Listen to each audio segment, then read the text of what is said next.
Hi అండి.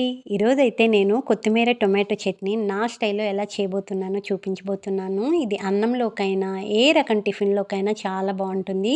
కావాల్సిన పదార్థాలు కొత్తిమీర, టొమాటో, పచ్చిమిర్చి, అల్లం, జీలకర్ర. ఆయిల్ హీట్ అయిన తర్వాత దీంట్లో జీలకర్ర వేసేసుకోవాలి. తర్వాత లావుపాటి ముక్కలుగా కట్ చేసుకున్న టమాటా ముక్కలు వేసుకొని ఒకసారి కలుపుకున్న తర్వాత దీంట్లోనే పచ్చిమిర్చి, అల్లం వేసుకోవాలి.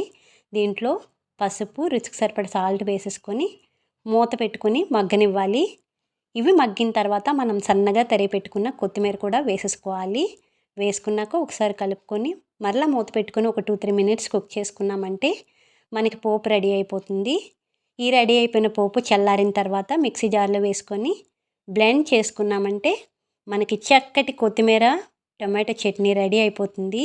నేనైతే గుమ్మడికాయ దోసలతో టేస్ట్ చేశాను. చాలా బాగుంది. నచ్చితే లైక్ అండ్ సబ్స్క్రైబ్.